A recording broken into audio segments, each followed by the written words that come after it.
Okay, I'm going to get started. My name is Michael Reynolds. I work for Europa Editions, the publisher of Elena Ferrante in North America and the UK.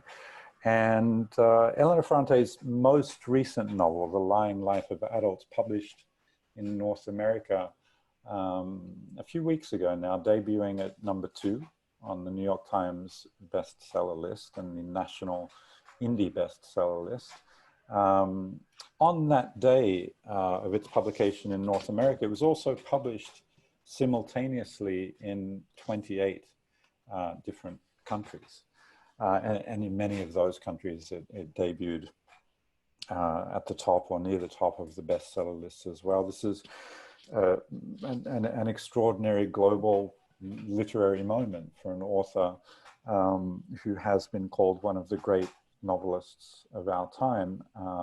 And it's my great pleasure to welcome you, everybody who is watching this event, this Zoom webinar, to welcome you as many of the readers of Elena Ferrante around the world. This event is being co-hosted by the Italian Cultural Institutes in 6 of those 28 countries where Elena Ferrante's new book was published earlier this month. And before I introduce our guests, I'd like to invite Paolo Barlera, the acting director of the Italian Cultural Institute in New York, who's been instrumental in sort of putting this this terrific collaboration together. I'd like to invite you, Paolo, to say a few words. Thank you, Michael. I am delighted to be here among many friends, and delighted to welcome so many viewers to what we think is a really extraordinary event. And first of all, I want to thank you and the Europa Editions and all your team for organizing this event. And of course, for all you're doing for Italian authors across the board. I am speaking today, as you said, on behalf of my colleagues at the Italian Cultural Institutes of the United States and Canada that are co-hosting the event. And I would like to take a moment to thank them for all their support. Valeria Rumori in Los Angeles, Anna Maria Di Giorgio in San Francisco, Luca Di Vito in Chicago, Emanuele Amendola in Washington, D.C., and Alessandro Ruggera in Toronto. One thing that I'd like to point out is something that in fact started a few months ago and has touched upon a number of projects for the promotion of Italian culture abroad. At one point, we realized that through the digital tools that we had started using, like everybody else, to overcome the restriction imposed by the pandemic, there could be concrete possibilities for a joint collaboration among institutes, something that somehow had not been practiced before. So when Michael approached us asking what kind of support we could provide to the launch of Elena Ferrante's book, we quickly saw the opportunity to be part of an event of great impact. An event that, as Michael wrote in one of his emails to me, could bring to light the bridge between the millions of readers worldwide of Ferrante and the global work of the institutes. And of course, we're very happy that can be done. I'm not going to spend words on Elena Ferrante's work, since we'll be listening in a moment to much more interesting panelists. But I would like to say in conclusion that for us, and for me personally, it is a privilege to be part of this event, not only to praise and support Elena Ferrante, Ann Goldstein, the translator, and the Europa Edition for their contribution to Italian culture abroad, but also to recognize the work that on a daily basis, the Italian Cultural Institutes do to promote language, literature, and translations.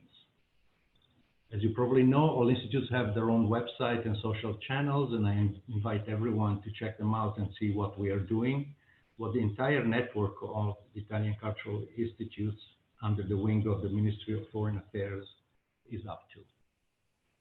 Over to you, Michael. Thank you. Thank you very much, Paolo, and thank you again for this opportunity to partner with you, to collaborate with you. It's a great pleasure. I think the partnerships that we're able to create with these, our activities as a publisher is one of the sort of great pleasures of this business.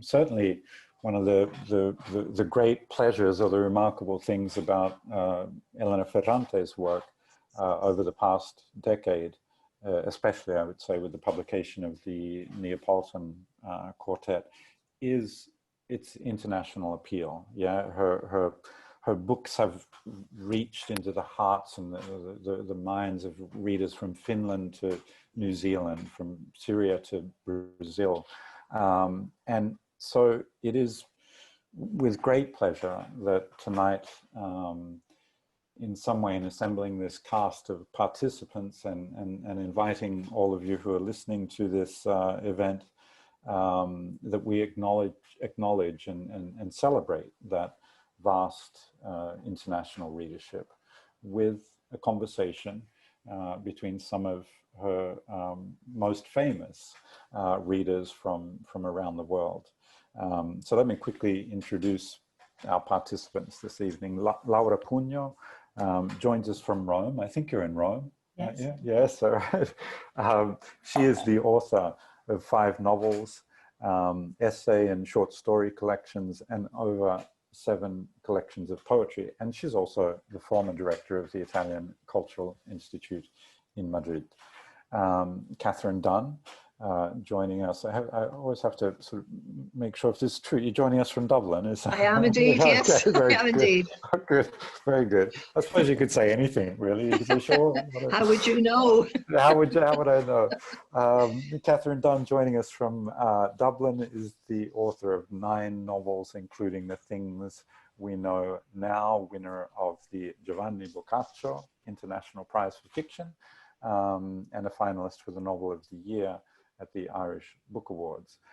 And The Way the Light Falls, which was last year shortlisted for the International Strega Prize. Is that where your association with Nicola Lagioia comes in or not? No? Well, we met, first of all, when I interviewed him when his novel Ferocity came out, when it was published in English. And then we had the very happy opportunity to meet at the Turin Book Fair a year or 2 later. Excellent. On the subject of the Strega Book Prize, Nicola Lagioia is one of Italy's most acclaimed writers. His novels have won the Strega Prize, the Premio Volponi and Premio Viareggio, among many others. He lives in Rome, and his new novel. But what you are? Yes, in Rome, not far from Laura. Not far from Laura. But actually, I think we're not, none of us are far from the other, I think, actually. Nicola's new novel, La Città dei Vivi, is coming out next month in Italy from Einaudi. And in 2017, we at Europa had the great pleasure of publishing his Strega Prize winning novel, Ferocity. Ann Goldstein has translated, you're still in New York, Ann, right? Yeah. Ann Goldstein has translated into English all of Elena Ferrante's books, including the New York Times bestseller, The Story of the Lost Child, and the New York Times bestseller, The Lying Life of Adults. And she's been honored with the Guggenheim Fellowship, is a recipient of the Penn Renato Poggioli Translation Award.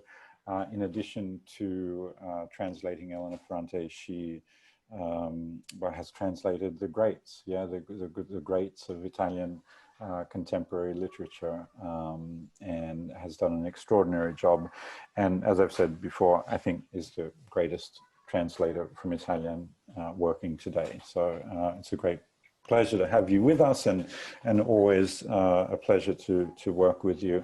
I also want to acknowledge Lilia, Pino, Blouin, who we've worked with on a number of occasions in the past, and she is an extraordinary and wonderful translator, and she's here with us to help in any cases of need.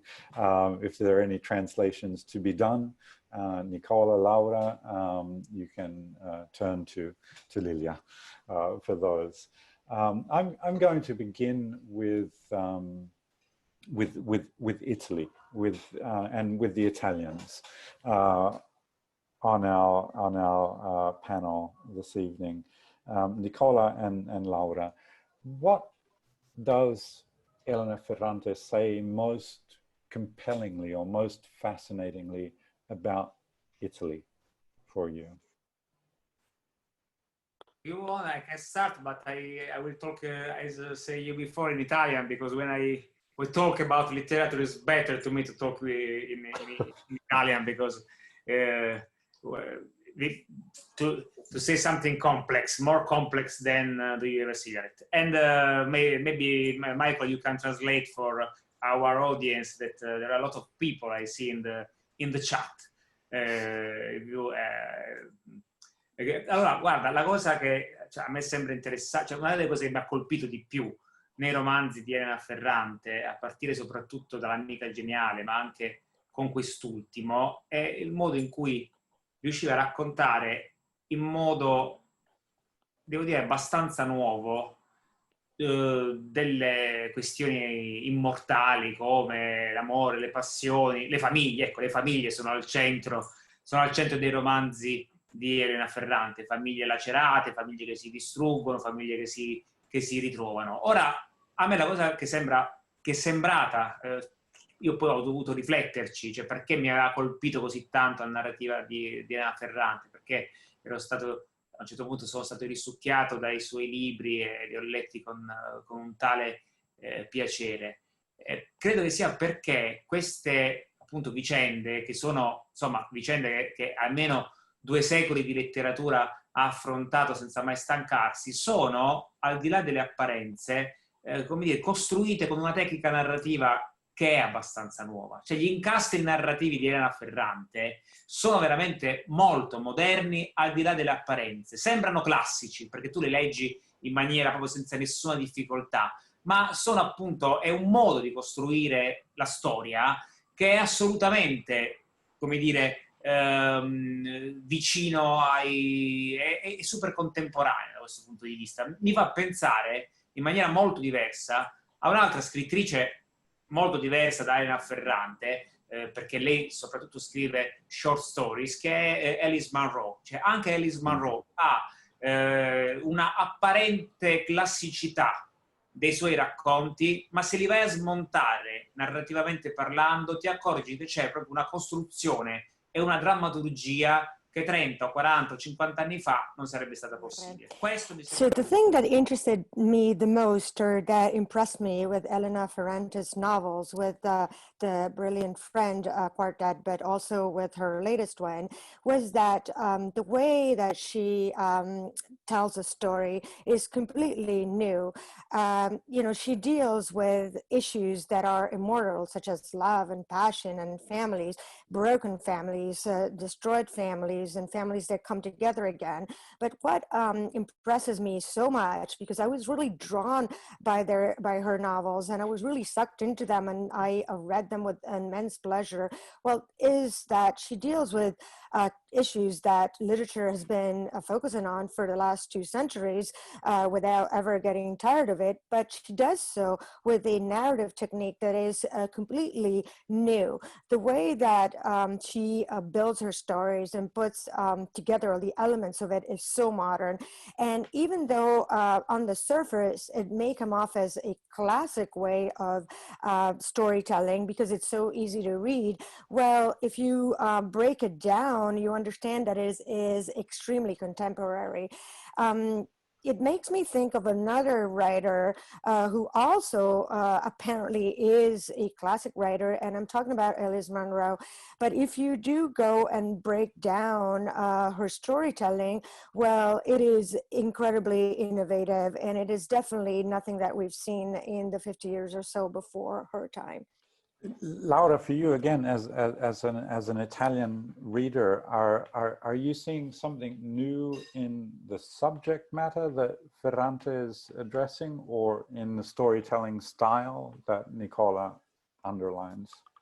Yes, Michael, before I answer your question, please give me the opportunity to thank not only my colleague Paolo Barlera, but also my colleagues from the Italian Cultural Institutes in Madrid and Barcelona, Maria Luisa Pappalardo and Lucio Izzo, which are joining us as well in supporting this event, because I was, up to a month ago, the director of the Italian Institute in Madrid. I can say that Elena Ferrante has been a great hit, not only, as we know, in the Anglo-Saxon and American world, but also in the Spanish-speaking world. So it's a really global,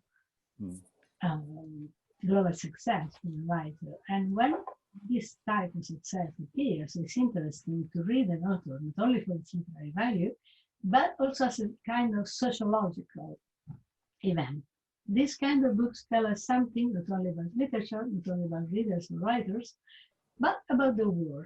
So I was quite a late reader of Elena Ferrante. I had been reading L'amore molesto when I was younger, but I read it after she had become such an interesting global phenomenon. And so when I read it, I was thinking that these would be books representing Italy to the world, Italian lifestyle, Italy as a trademark, Italy as a brand, the appeal of a certain kind of narration about our country.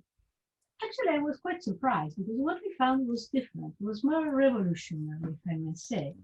Because I think that Elena Ferrante books and their lies, their modernity, are really books about power. Are books about asymmetry, domination, submission, family dynamics of power, the power of the body, the power of the mind, male-female domination, female-female domination or submission. All the possible varieties are represented. And also, I was quite impressed with the importance of what we would call matters of the intellect, matters of the mind.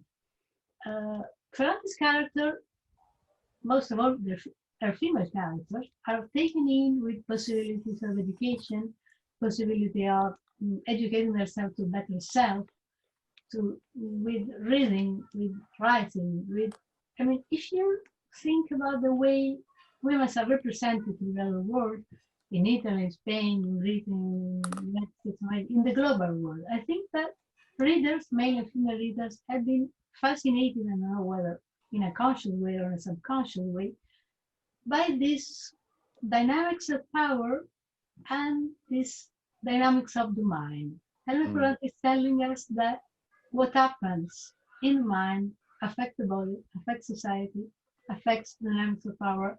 And I think this is kind of unusual. It is true also that she has a very interesting narrative technique, sort of Hitchcockian technique, you say. Most of her novels end with a cliffhanger for what I've seen, like leaving you there waiting to see what happens next. And this is something we have been seeing on the big screen, in the movies, television, that is still kind of unusual in literary technique, even if literary technique has been absorbing from the visual world a lot in the last 50 years or more. And so this was what this sort of revolutionary and political embedded aspect of writing was what fascinated me the most. I think really she's kind of passing the message, in a sense, to women and men about power. Yes, I think the essence of the work is about power. Well, what about, I mean, two quick follow-up questions. First of all, is it that portrayal of the life of the mind and its connection to the body and to society and to the neighborhood, that sort of externalizing of the intellectual life and vice versa, is it innovative in itself, or is it innovative to see that portrayed with a female protagonist? I mean, is this connected to what she says about the female condition as well, or are those two things separate? And my second question, if I may, this reading that you have of Ferrante, a combination of her great subject being power and the life of the intellect, is it your sense that that's how Spanish readers read her in general? Was there anything that surprised you about the way that Spanish readers embraced Ferrante? was actually quite surprised by the reaction of the Spanish readers, I must say the Spanish viewers, because we were hosting the premiere of the HBO series in the Italian Cultural Institute quite some time ago before the pandemic, when it was still possible to host events with people and with public. And the viewers were quite touched by the movie adaptation, theatrical adaptation, actually, TV adaptation. But I think, yes, Italy and Spain are countries which are great different, but also great similarities. We are very close to each other. So I think that the same reaction works out in one case and the other. And I think that matters of the mind tend to be under-evaluated lastly. It wasn't so in centuries. And now, in a sense, it is not fashionable to be preoccupied with matters of the mind or the intellect or the esprit, if you want to call it so. But I think that the female's perspective makes it more impressive, because in a sense, you see the struggle in our novels. You know, women are still bodies. Sex is negotiation for power. Sex allows you a better life, a better way. It makes me think sometimes of, you know, this Colombian novel turned Spanish series Sin Tetas No Hay Paraíso. There's some sort of that thing at work there in the societies of the 40s and 60s and 70s, the generation of our mothers, and also in our generation, because the characters of the limelight of adults is more or less my generation, I would say, give or take a few years. And so you see, things have changed a lot. Italian society at large in the world is not so ferocious, maybe, but things haven't changed that much in a sense. And while women seem to recognize in their novels that they are firstly and foremostly bodies, I do not believe this myself. I don't think Elena Ferrante believes it, but whether she's a man or a woman, doesn't matter. But this is what society pushes you to believe, in a sense. And I think that this subterranean struggle, which apparently is a struggle for economic power, for a better place in society, but it's also something more. It's a struggle for individuation, to become oneself. I don't know whether she has undergone a Jungian analysis, but I must say that these are books of the shadow, in which you struggle with some opposite of yourself. Somebody or someone or something that you consider to be your opposite, your enemy. There's always an enemy at work, which is an inner enemy. And this is a social dynamic, it's a psychological dynamic as well at work in our novels. Catherine, can I turn to you for a second? Forgive me if I'm wrong, but I think there are some sort of intersections between some of the themes that you've dealt with in your work and those that we find in Ferrante, mother-daughter relationships. I mean, that's a big subject, so you know, maybe it's unfair to pull that out as a single theme. But also, you know, I think, you know, in general, women reckoning with their time, with class, yeah, obviously a clear connection there. I'm curious to know, when you sort of first encountered Ferrante, did you feel an affinity for her in that sense? Yeah. Okay. Well, first of all, can I say how absolutely delighted I am to be here this evening to be part of this discussion. I know Elena Ferrante herself espouses what she calls absence rather than anonymity, because her books are signed. But I have to say that as a reader and a writer, and I think I share this with a lot of my colleagues, that we are missing all of the opportunities that we used to have in that other world to meet with other readers and have discussions like this. So thank you so much for putting this together. And I think when I came across the work of Elena Ferrante initially was when her work exploded onto the scene here with My Brilliant Friend. And can I say also a thank you at this point to Ann Goldstein for the art of the translator, the rewriting that the translator does, the reimagining, which made those books available to readers in the English language. I think I felt that there was a lot of correspondences and intersections in the themes that we were interested in and the themes that we deal with in our work. But what I would say about Elena Ferrante's work is that they have that in spades, that compulsive authenticity, which really grabbed readers here, and myself included, and I can only say by the throat. And I would agree with Nicola when he talks about the new narrative technique that she employs, because it's completely unflinching. She doesn't look away from brutality. She doesn't look away from some of the difficulties and the terrors and the failures of motherhood. She doesn't look away from rage. She's unflinchingly honest in a way that I have never seen written about in quite the same way before. And I think what I look for, and not only in my own work, what I look to achieve, but what I look for in the books I read, is that kind of authenticity, which just comes across the page in everything she writes. All of the Neapolitan novels, I couldn't wait until the next one was published, and there was, there were waiting times here in bookshops to get your copy. And while in the new book, where she moves from, if you like, the mean streets of Naples to literally to the upper parts of Naples, there's still that sense in which she has always spoken about Naples as being a very male city, but still understands that kind of gravitational pull that people have towards their birthplace. All of these things, which just seem to me to be incredibly familiar as a reader. And in the new book, where she navigates that space between childhood and adulthood, and again with that wonderful opening where she says she doesn't even know if this is worthy of a story, and then begins to tell of her own transition from the age of 12 to the age of 16, and it just illuminates that period of adolescence where she is also ironically learning to lie to herself and pretending that she's not, in order that she can insert herself into the adult world. So again, it's that perfect creation of the imaginative universe, which I just love. And I have enjoyed this latest novel enormously, but I think one of the things which it's doing, as well as the HBO series, which has been fantastic, one of the things it's doing is actually pushing me back again, because I devoured the Neapolitan Quartet very quickly when they came out. And I would now like to go back and read them more slowly, because I think every page of Elena Ferrante, with those unflinching questions that she asked, looking brutality straight in the eye, I think they are books which require and will reward more rereadings.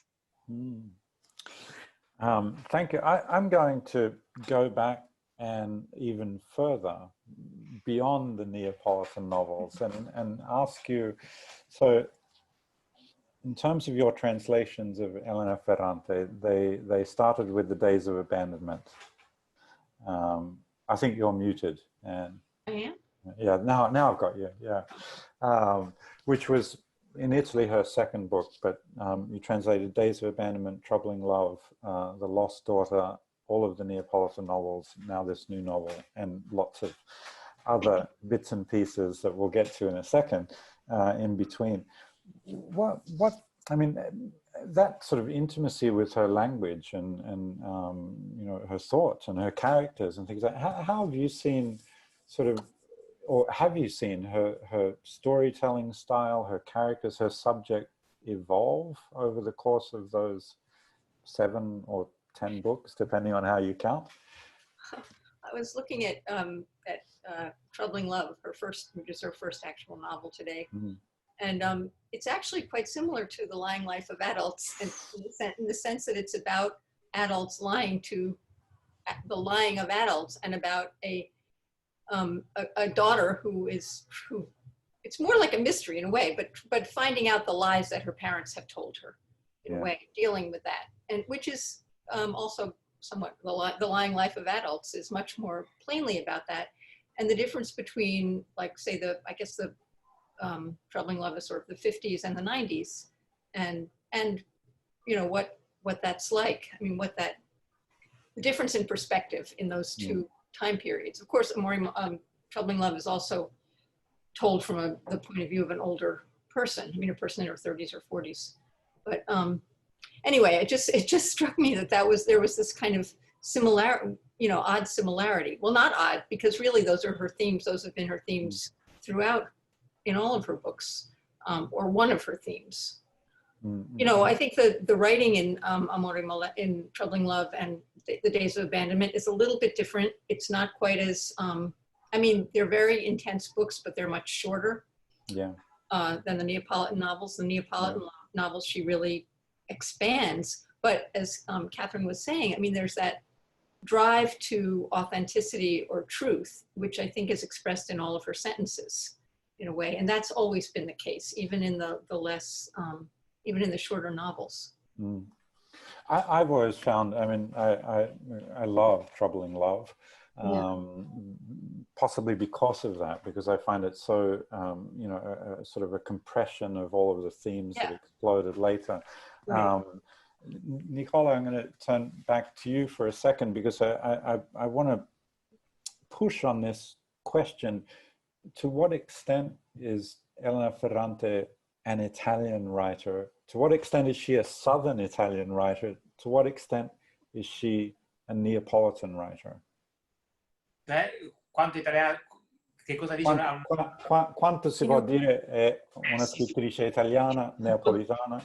Allora sì, questa cosa qui, tra l'altro anche i nostri amici che stanno intervenendo, un po' di ascendenze, io vi ascoltavo e al tempo stesso ero curioso di leggere i messaggi che stavano arrivando, e qualcuno di questi messaggi in qualche modo risponde a questa domanda. Veniva fatta per esempio il nome di Elsa Morante, forse la storia, questa cosa è stata detta un sacco di volte, no? Il fatto che la storia sia un romanzo che in qualche modo ha a che fare con la tetralogia, soprattutto di Elena Ferrante, non fosse altro perché una sembra la continuazione dell'altra dal punto di vista cronologico, no? Alcuni decenni, i primi decenni successivi alla metà del Novecento copre la storia, e appunto la tetralogia dell'amica geniale si potrebbe dire che copre alcuni decenni successivi. Però poi c'è anche un libro che forse il pubblico internazionale conosce di meno, è un'autrice che forse il pubblico internazionale conosce di meno, che è Anna Maria Ortese, Il mare non bagna Napoli, che è una grande raccolta di racconti, in qualche modo anche quella è tra l'altro citata, credo, più di una volta da Elena Ferrante come una scrittrice, se non di riferimento, una scrittrice con cui lei ha spesso, diciamo, a distanza dialogato. E poi ovviamente c'è la città, non tutta la storia della letteratura, ma una parte della storia della letteratura è anche una storia di città, no? La città e la provincia. Penso che gli Stati Uniti hanno una grandissima tradizione di provincia che diventa poi in qualche modo il centro del canone. Ricordo una volta, qualche anno fa, e parecchi anni fa, chiacchierando con Ann Goldstein, le raccontavo della mia passione per William Faulkner, che è uno scrittore che in qualche modo racconta la provincia più che la metropoli. E poi ci sono gli scrittori metropolitani, prendi negli Stati Uniti, che ne so, Sol Bello è la voce, diciamo così, di Chicago. Ecco, Elena Ferrante è in qualche modo la voce di Napoli, ma al tempo stesso Napoli le dà voce. Le grandi città, ci sono alcune grandi città che sono proprio come che sono un luogo dell'immaginario potentissimo, no? Pensa forse alla prima metropoli della modernità, che è la Parigi di Baudelaire. Baudelaire è il primo scrittore, il primo poeta che racconta proprio la metropoli così come noi oggi la conosciamo. Pensa alla Londra di Dickens, o pensa, che ne so, alla Roma di Morale di Pasolini. E poi c'è Napoli, che non è queste città non sono città, sono continenti letterari. Napoli, come Palermo in Italia, come Roma, come Parigi, come fino a un certo punto Berlino, poi da un certo punto in poi un po' meno. Nicola, I'm gonna have to stop you for the translator. Vabbè, ultima cosa, aspetta, ultima cosa, visto che c'è appunto Catherine che sta parlando da Dublino, voi pensate come una città, l'anno prossimo, anzi nel 2022 saranno i 100 anni dell'Ulisse di Joyce, e Joyce, a proposito di Dublino, diceva: voglio raccontare Dublino perché è il centro della paralisi, che poi diventa il centro della letteratura mondiale. E Napoli è un grande centro della paralisi da questo punto di vista, ma è anche un grande centro letterario. Scusa, volevo dire quest'ultima cosa. Sorry. Sorry for my past speech. No problem. So yes, this is a question that has come up in the chat because I've been listening to you, but I've also been trying to follow along on the chat. And some of the comments have focused on that, and people have brought up Samorante and La Storia, and definitely it is a novel which has a lot to do with the Neapolitan Quartet, and in a way it's as if one was the continuation of the other, at least in chronological terms. If you think of it, the decades that La Storia covers end when the Ferrante novel picks up. So another book that has not been mentioned so frequently because maybe it is not as well known internationally is Il mare non bagna Napoli, and the writer is somebody that the Elena Ferrante is in touch with. They have had a dialogue, even though at a distance. Definitely the story of the city is central, and there is an issue of the city versus the province versus more rural areas. In the United States, there is a great tradition, and actually this makes me think of a conversation I had years back with Ann Goldstein, and I was sharing with her my love for William Faulkner, and his way of dealing with the great American province is definitely not about the big cities. And if we think of the American literary tradition and big cities, well, Saul Bellow is definitely the voice of Chicago. The same way we could say that Elena Ferrante is the voice of Naples. And at the same time, she is the voice of Naples, but Naples gives her a voice.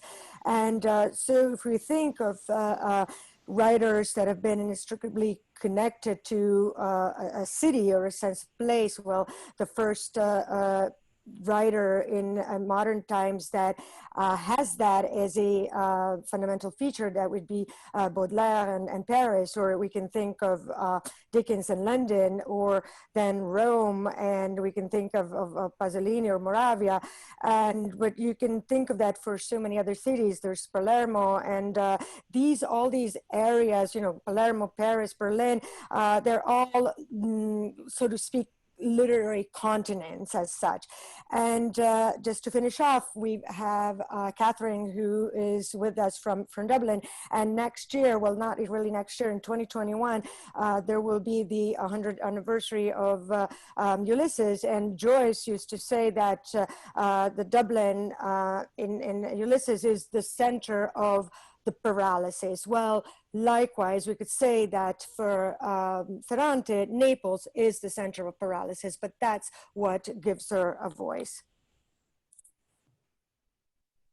Amazing, both of you, amazing. I was busy marveling at your art, Lilia, and forgot that I had to ask another question. So on the question of cities, what in this new book, the Lying Life of Adults, it'd be possible, with the exception of one single novel, right, The Days of Abandonment, all of Elena Ferrante's books are set in Naples or close to Naples.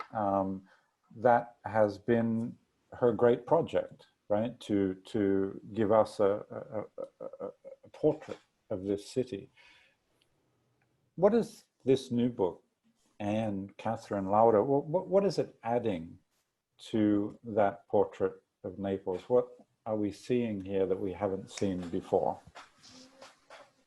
Well, I have never been to Naples, so my only experience of Naples has been through the novels and what I have seen in images. And my sense of Naples from the earlier books was of a very, very divided city. A city with a great deal of poverty, with a great deal of brutality, a great deal of violence against women, a great deal of all of the divisive things that we see separating cities today, and in many ways a lot of what back in the 50s and 60s sections of the books, the type of oppressive atmosphere that she describes is very, very reminiscent of Dublin in the 1950s and 60s, which was an equally poor and divided city. This book, where her character is from the upper echelons of society, where the father is an academic and the mother is a high school teacher and translator, there's a sense of calm about the city, which there isn't in the previous novels, until the main character descends from where she lives into the other parts of the city. And for me, actually, what that really said, rather than saying something about Naples, just spoke more about the human condition. That the battle that the young woman has to endure, no matter what part of the city she lives in, is actually in pulling together all of those fragments of herself, because her struggle is not that very different, even though her economic background would be different, but her struggle to realize herself, to become self-actualizing, if you like, is a similar struggle to the other female characters that Ferrante deals with. And I was always struck by, in the days of abandonment, where for me, that felt so much more about the woman's abandonment of herself in trying to conform to what was expected of her socially, rather than the simple fact of her husband abandoning her. So we're back to that sense of fracture of, I think, frantumalia is the word that she uses. And she discusses it a lot in her book of the same name as well. So while I got a sense of the veneer that the more economically stable part of Naples has, really what it brought home to me was her undying interest in portraying authentically all of the darkness and the light of the struggles that people have to become fully human. Thank you. Laura, Anne, on the question of Naples, what do we see in this new book of Naples that we haven't seen before? Or do we see anything that we haven't seen before? This is very interesting. Nicola was drawing a parallelism between Cortese, Ferrante. These are all, I think, expressionist writers. No? What they see in the world, what they see in literature comes from within. We do not see the world in an objective way. In a sense, we see the world through a lens, through a prism, which is always that of our perception, of our social class, of our expectations. So this is something that connects these writers. Coming to Naples, it is true that Naples is a great part of the way Italy is represented abroad. I mean, there's a legend of Naples, there's a mythology about Naples. Naples is a medieval city. But I must say I was impressed with the details of the last book. I'm not Neapolitan, I was born in Rome. My father is from the south of Italy, is from Puglia, just like Nicola, but my husband is from Naples. And it's actually from the same neighborhood in which the Lying Life of Dulce is set. So I know Naples, I've been visiting often. And there are a few scenes, for instance, when the parents separate and the father goes and pick up the girl, Giovanna, and brings her to eat panzerotti and pasta cresciuta. I can't translate that, it's untranslatable. I don't know how Ann Goldstein did that. It's not, this is typically Neapolitan. And I was there, I ate the panzerotti and pasta cresciuta in the exact same place, and my husband's family was going there. This husband of my mother, who lived in Naples as a young boy, went in the same exact place and brought panzerotti and pasta cresciuta. So it's sort of, you know, she or he, whoever Elena Ferrante is, really knows the place. I mean, I don't know if from being Neapolitan or coming to live there, so I don't know which kind of effect this does to Neapolitan readers. I would be curious to know. But actually, you see that if the neighbors of my brilliant friend made me think, for instance, of Rome as I knew it, not only from being Roman, but from my grandmother's tales of what Rome was during World War II, my mother's tale of what Rome was in the 60s growing up, a different city, a city of the past of Rome, of every city. It's a foreign land, as we know, no? And actually, this is Naples in the 90s, but it's the Naples of today, actually. If it's a divided camp, if it's a camp in which belonging to social class, having academic perspectives, having the capacity to defend yourself with language. This is very important in our books, being able to talk, being able to reason with. This is important also for authors. very many times in my relationships with my editors, I realized that it's not only important to be able to choose a literary path, it's important to be able to defend the literary path in front of the public. You know? And this is a weapon. We come back to the issue of power I was talking about before. So I think that, yes, what this book had, maybe it's the flavor of the present, or the not so far away past, the recent past, something we can relate from a different point of view, relating to our life, not the life of our forefathers or foremothers, of a generation which can, in a sense, think it's belonging to a mythical era, an era of heroes or heroines. This novel is set in the present which has not become history. Like that. Thank you. I'm going to ask the same question of you, Anne, but I have just been reminded that I forgot to say something at the beginning of this event. If you have questions, certainly put them in the chat, because we're about to sort of turn it over to Rachel and questions from our listeners, our audience, and you can put those questions in the chat, and we'll try to get to them.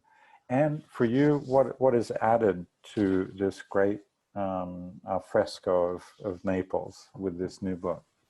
Well, I mean, the upper neighborhood of the Vomero, where Giovanna lives, that's really not part of the earlier novels. Well, it's true that Elena Greco, when she comes back, she does live there, but it's not part of the it's not an organic part of who she is. And in fact, she eventually moves back to the neighborhood, the Rione. But I think that one of the things that struck me was the idea of the map. I mean, that Giovanna really goes from that upper Naples to the literally lower down Naples, where her relatives live, and she traces her journey on a map, and you have much more of a sense, at least I felt that I had more of a sense of someone really moving between the two neighborhoods, because she talks about the street names, she talks about how they go, how what it looks like, how differently, I mean, how the look of the buildings changes. So I thought that was really something different, you know, which has to do with also, obviously, with, as Catherine said, with what's going on in her. But I thought that was a different kind of. Yeah, I mean, the architecture and the topography of Naples is certainly, I felt it was different with this novel. I wanted to just ask one last question, mostly for selfish reasons. It fascinates me. Over the years, Elena Ferrante, in her absence, has given a number of written interviews, and over the years, she's also created a body of work, if we can call it that, right? A body of interviews, and I'm curious, Nicola. I know that you interviewed Elena via email or through the publisher, her publisher here in Italy. I'm curious to know, A, how that happened, how that came about, and B, you know, what are your thoughts on Ferrante as an interview subject? Beh, è stata, devo dire, veramente una bella esperienza. Io avevo finito di leggere L'amica geniale e mi era venuta voglia di chiedere un po' di cose a Elena Ferrante. A quel punto ho scritto alla sua casa editrice italiana, la casa editrice O, di cui conosco gli editori, e la mia richiesta era questa, cioè se Elena Ferrante avesse avuto piacere di parlare soltanto di letteratura.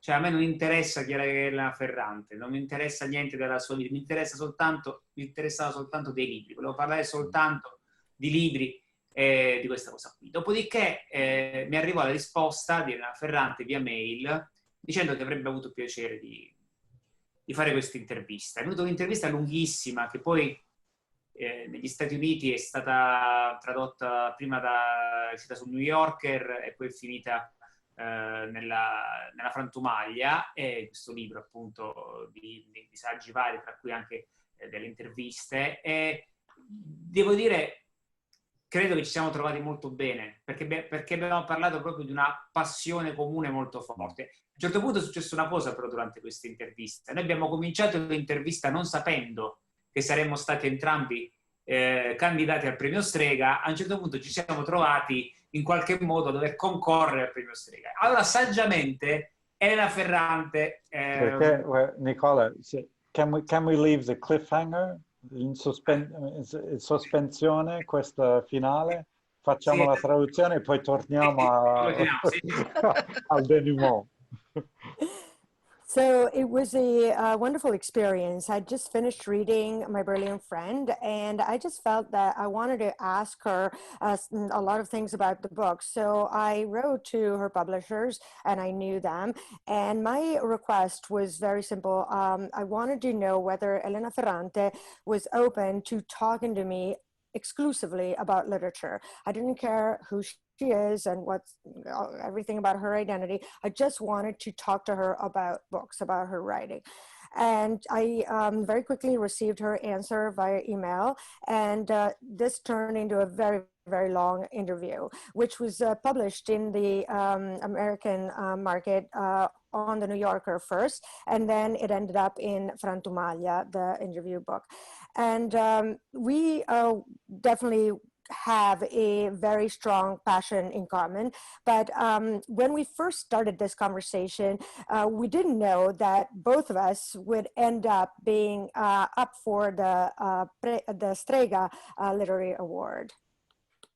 And that's when we ended on the cliffhanger. E lei poi appunto mi scrisse dicendo: guarda, è meglio che sospendiamo la nostra intervista, non facciamola uscire, perché se esce un'intervista di me e te mentre siamo tutti e due candidati al premio Strega, i giornali, come dire, cominciano a parlare, a sparare, quindi aspettiamo. Quindi abbiamo aspettato alcuni mesi, poi abbiamo ripreso questa intervista, l'abbiamo portata a termine. Forse tra le tante cose che ci siamo detti in questa intervista, forse una è quella che, insomma, era l'aspetto più interessante che mi interessava andare a prendere, uno degli aspetti più interessanti, cioè il fatto, a proposito della modernità della struttura dei libri di Elena Ferrante, io le facevo notare come i tanti personaggi che fanno parte della tetralogia erano collegati gli uni agli altri, come dire, come se fossero una rete, no? Solo che una rete intelligente rispetto invece alle reti prive di intelligenza o comunque dire o di intelligenza diffusa che noi pratichiamo in internet. Era proprio simile l'interazione di questi personaggi a un reticolato, a un web. E questa cosa che accade per esempio anche nei romanzi, a proposito di romanzieri modernissimi come Roberto Bolaño, che è tutto un altro tipo di letteratura, ma anche là tutti i personaggi sono intrecciati in un modo che nella metà del XX secolo non sarebbe stato possibile e alla fine del XX secolo invece sì. Questa cosa qua mi sembrava molto interessante.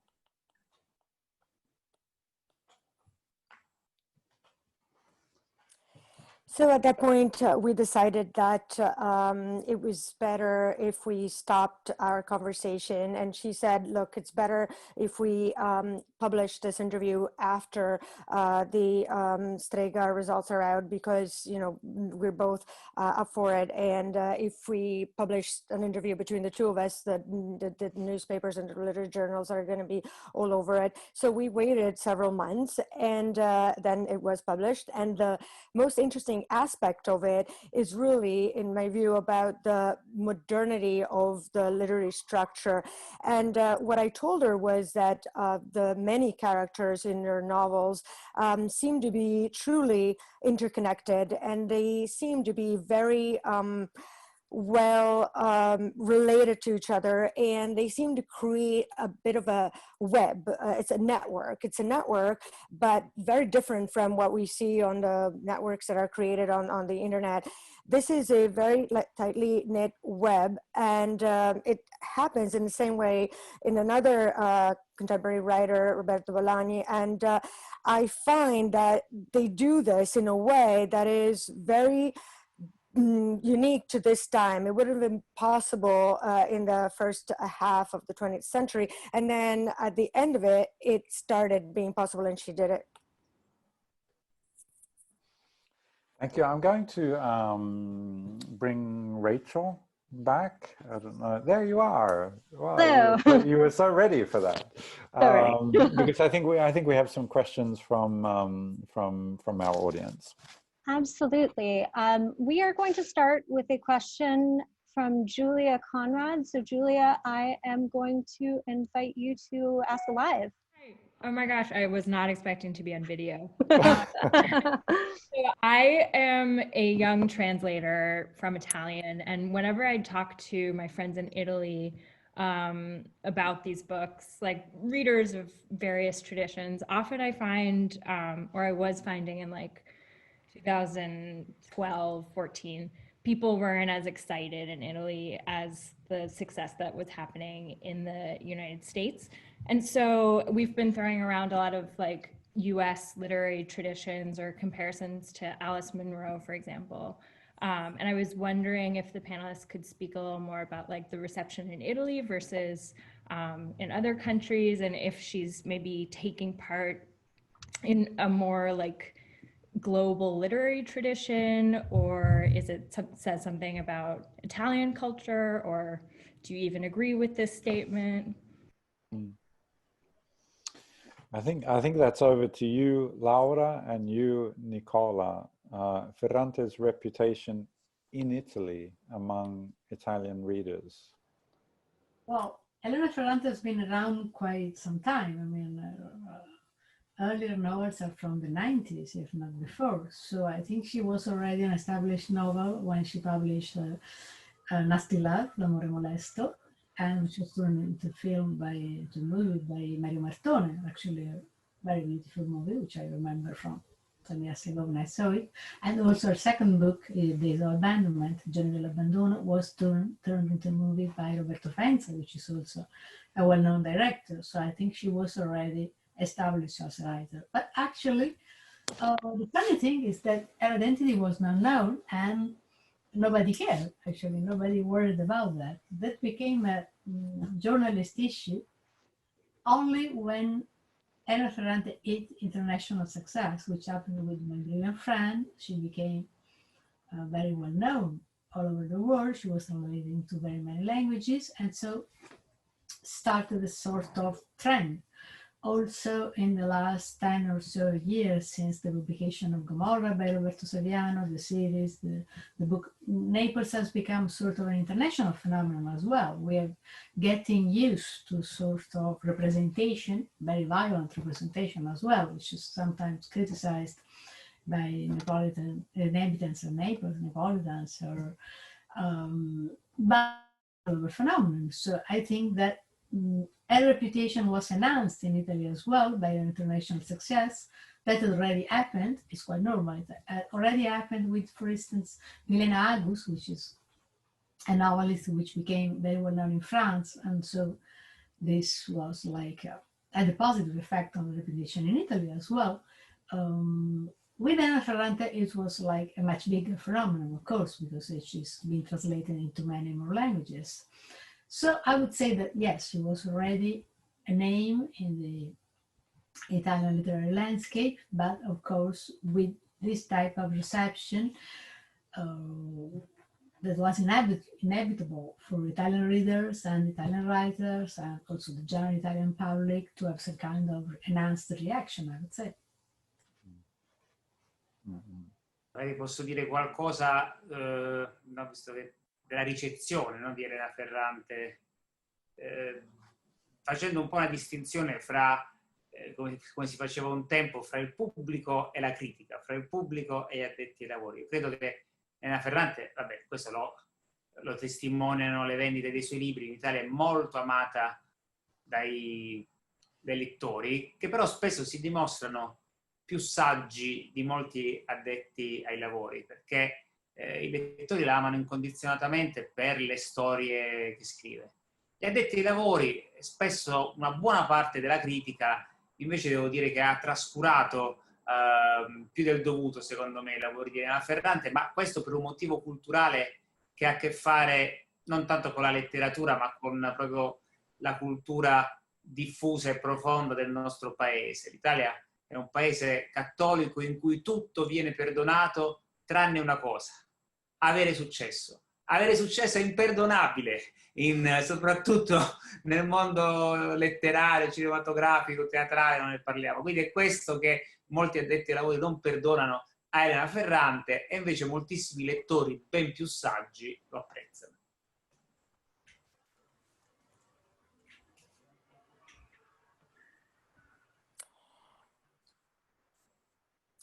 I'm going to say something about how Elena Ferrante was received, and I'm going to draw a distinction the way we used to do in the past between the audience and the public and critics.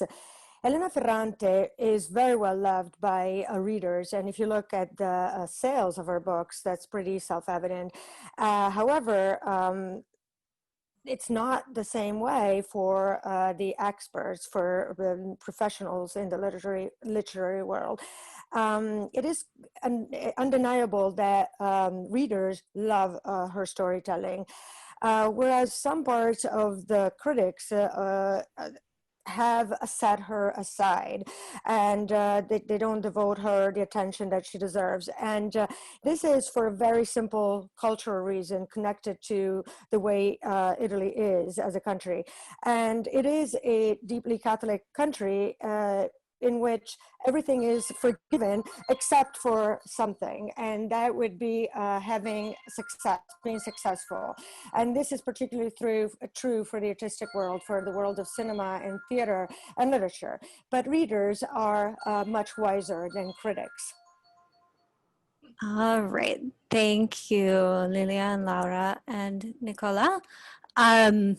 I have a question here from Augusta Gonzalez, who asks, can you speak to the role of the Neapolitan language? It seems that in the quartet, she writes in Italian and then says they said in dialect. However, in this last book, the dialect is the password for Giovanna to enter the world of her father's family, a big turnaround. What do you think about this? I love the series, which was in dialect, which seemed so real. I hadn't thought of it as so different. I mean, yes, it's different because we're coming from two different sides. I mean, one from in the Neapolitan quartet, the characters' dialect is their first language in a sense. For Giovanna, it's not her first language. In fact, it's her forbidden language. So it's true. It is kind of a way into another world for her, which she doesn't even know all that well. She says that she doesn't know it, but in terms of the translation, I would say that it's similar in that Ferrante, as in the Neapolitan quartet, doesn't really use that much dialect. There are little phrases and words, but they're used in the same way as they are in a way in the Neapolitan. I mean, the characters are different, but linguistically they're sort of used in the same way. This is another question specifically for Anne about your relationship with Ferrante, whether she reads your English translations, to what degree did she involve herself in your translation by offering suggestions or word choices? She doesn't. Yeah. That's an easy one. Yeah. She really doesn't. If I have questions, I ask her through the editors, but she doesn't interfere, I guess you could say, or offer anything. Yeah, it's separate. Great. And then we have a question from Molly, who would like to ask it directly. So I am going to pull her in to do that. I just wondered if her success has opened up the Italian literary world more than it was before and given opportunities to Italian authors to make it big in the literary world.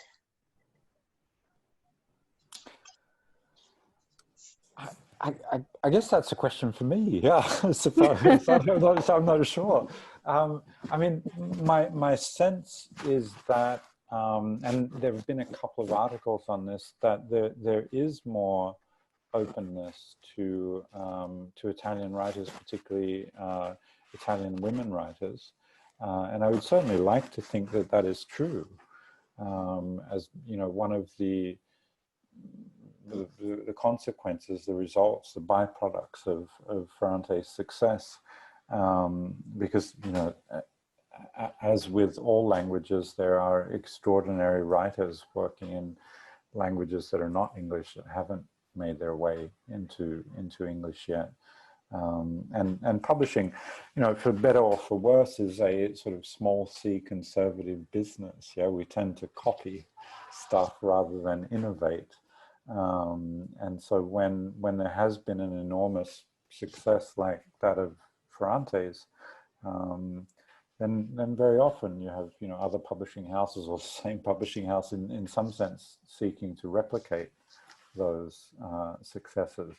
But I don't know, Anne and Catherine, I don't know if you feel that there are more Italian writers for you to read at the moment in English, or is it you're translating, Anne? There have definitely been a few more. I mean, I've translated several other women writers in the past few years, more than I had before that. So I think there is a little bit of a Ferrante effect in terms of people either looking for or being open to publishing women writers, but it's still, you know, the tip of the iceberg. Your translation of Nadia Terranova, right, has just been published by Seven Stories. Yeah. So I think, you know, another good example, and Veronica Raimo also, I think, was published by FSG, not in your translation. No, right, but there have been some other ones, yeah. I just recently I just read A Girl Returned, which I thought is absolutely beautiful. And I mean, I think generally speaking, whereas maybe 10, even 15 years ago, there were very, very few works, translated works generally, but it's great to see that the percentage of them is actually increasing year on year. And the August, where it's during August, where the campaign is run for the month of reading women in translation, I think all of those things, you know, they all have a cumulative effect, which I think is really important. But yes, we want more, and keep working, we want more.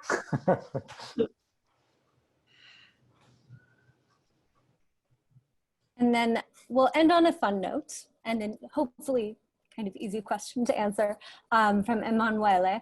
A question for the panelists. I'd like to know your favorite book of Ferrante's, and if possible, why? Okay, will I go with that first while the others are thinking? Maybe I was thinking about this today because I thought this question might come up in some shape or form, and my feeling towards the books are that for me they are a kind of a cumulative experience, that I don't feel that I've left one book down and I'm picking up another. It feels to me that I'm stepping into the same universe again, and although the characters may differ, that the story and the imaginative universe continues. It's something that I'm familiar with, something which invites me back in again and again. And I think that's a feature of the authenticity of her writing. So I don't want to choose a favorite, because I think my favorite will always be the next one that gives me another opportunity to step into that world once again. I don't know if that's a complete cop-out, Catherine, or just the most brilliant answer ever. I promise it's not, I promise. Laura, is there a particular book of yours that of Ferrante that you're fond of more than others? I like beginnings better than endings, so I would say maybe a friend. Be your friend. And Anne? I don't really have a favorite. I'm going to adopt Catherine's answer.